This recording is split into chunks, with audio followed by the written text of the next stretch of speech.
Hi friends, welcome back to Joel Prince Kitchen.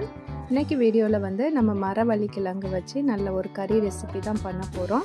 Nagercoil சைட்லாம் இந்த மரவள்ளி கிழங்கு கறி வந்து அடிக்கடி பண்ணுவாங்க. ரொம்பவே டேஸ்ட்டாக இருக்கும். வாங்க இதை இப்போ நம்ம எப்படி பண்ணுறதுன்னு பார்க்கலாம்.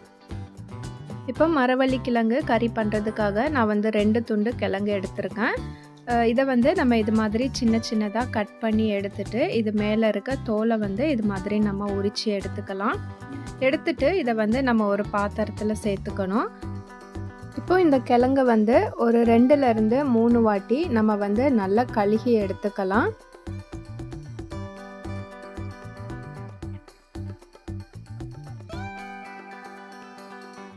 நல்லா கழுகி எடுத்ததுக்கு அப்புறமா இதை வந்து நம்ம வேற ஒரு பாத்திரத்தில் சேர்த்துக்கலாம்.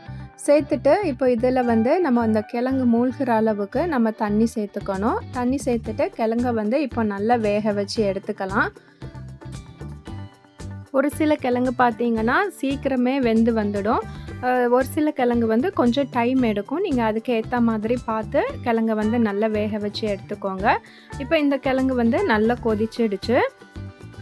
இந்த கிழங்கு வந்து கொதிச்ச ஒரு 5 நிமிஷத்துலேயே இது மாதிரி நல்லா வெந்து வந்துடுச்சு. இப்போ நம்மளுக்கு பார்த்தாவே தெரியும் கிழங்கு வந்து நல்லா வெந்துடுச்சு. இப்போ வந்து நம்ம கிழங்குக்கு தேவையான உப்பு வந்து நம்ம சேர்த்துக்கலாம். சேர்த்துட்டு ஒரு வாட்டி நம்ம கலந்து விட்டுட்டு ஒரு 2 நிமிஷம் மட்டும் இந்த உப்பு வந்து கிழங்குல பிடிக்கிறதுக்காக ஒரு 2 நிமிஷம் மட்டும் நம்ம இதை கொதிக்க விட்டுட்டு இதை வந்து நம்ம வடிகட்டி எடுத்துடலாம். உப்பு வந்து நம்ம ஃபஸ்ட்டே சேர்த்தோன்னா ஒருவேளை கிழங்கு வந்து சீக்கிரமாக வெந்து வராது. அதனால் வெந்ததுக்கு அப்புறமா நீங்கள் இது மாதிரி உப்பு சேர்த்துட்டு வடித்து எடுத்துக்கோங்க.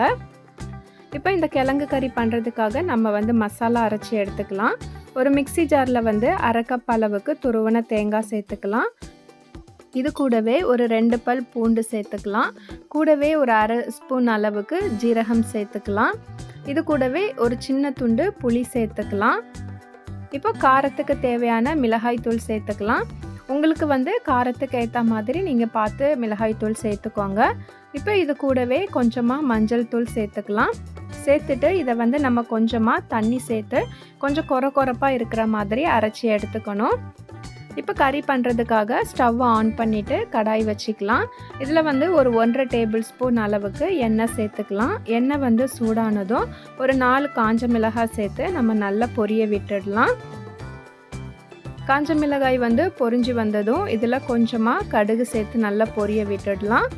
இப்போ இது கூடவே கொஞ்சமாக கருவேப்பிலையும் சேர்த்து அதையும் நம்ம பொரிய விட்டுடலாம். இப்போ வந்து நம்ம வேக வச்சு வடித்து எடுத்து வச்சுருந்த கிழங்கு எடுத்து இதோட சேர்த்துடலாம். இப்போ நம்ம அரைச்சி வச்சுருந்த மசாலா பேஸ்ட் எடுத்து நம்ம இந்த கிழங்கோட சேர்த்துட்டு இதை வந்து ஒரு வாட்டி நம்ம நல்லா கலந்து விட்டுக்கலாம். நல்லா கலந்து விட்டதுக்கு அப்புறமா இந்த கிழங்கெல்லாம் வந்து கொஞ்சம் மசீர மாதிரி கரண்டி வச்சு லைட்டாக அதை அழுத்தம் கொடுத்து ஒரு வாட்டி இது மாதிரி நம்ம நல்லா கலந்து விட்டுக்கணும். இந்த மாதிரி நல்லா கலந்து விட்டதுக்கு அப்புறமா இந்த கறிக்கு தேவையான தண்ணி வந்து நம்ம இப்போ இதோட சேர்த்துக்கலாம். அதுக்காக நம்ம மசாலா அரைச்சா அந்த மிக்ஸி ஜாரை அலசிட்டு அதிலிருந்து நம்மளுக்கு கறிக்கு தேவையான அளவுக்கு நம்ம தண்ணி சேர்த்துக்கலாம். தண்ணி சேர்த்து இது மாதிரி நல்லா கலந்து விட்டதுக்கு அப்புறமா இப்போ நம்ம இதோட தேவையான அளவுக்கு நம்ம உப்பு சேர்த்துக்கலாம். உப்பு சேர்த்துட்டு மறுபடியும் இதை ஒரு வாட்டி நம்ம நல்லா கலந்து விட்டுட்டு ஒரு மூடி போட்டு மூடிட்டு மீடியம் ஃப்ளேமில் வந்து இந்த கிழங்கு கறியை வந்து நம்ம இப்போ வேக விட்டுடலாம். இடையில மட்டும் ஒரு வாட்டி நம்ம இதை ஓப்பன் பண்ணிவிட்டு நல்லா கலந்து விட்டு மறுபடியும் மூடி போட்டு நம்ம இதை அப்படியே நல்லா கொதிக்க விட்டுடலாம். இப்போ கரெக்டாக 10 நிமிஷம் ஆயிருக்கு. நம்மளோட கிழங்கு கறி பார்த்திங்கன்னா நல்ல செமி கிரேவி மாதிரி கொஞ்சம் திக்காக தளதளன்னு கொதிச்சு இருக்கும். இப்போ இதோட நம்ம 1/2 டேபிள் ஸ்பூன் அளவுக்கு மிளகுத்தூள் சேர்த்துக்கலாம். சேர்த்துட்டு இதை ஒரு வாட்டி நம்ம நல்லா கலந்து விட்டுட்டு இதை இப்போ ஒரு 1லேருந்து 2 நிமிஷத்துக்கு இதை வந்து நம்ம கொதிக்க விட்டுக்கலாம்.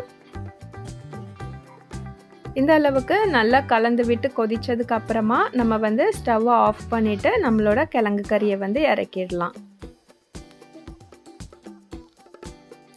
அவ்வளோதான், நாகர்கோவில் ஸ்டைலில் ரொம்பவே சூப்பரான கிழங்கு கறி வந்து இப்போ ரெடி ஆகிடுச்சு.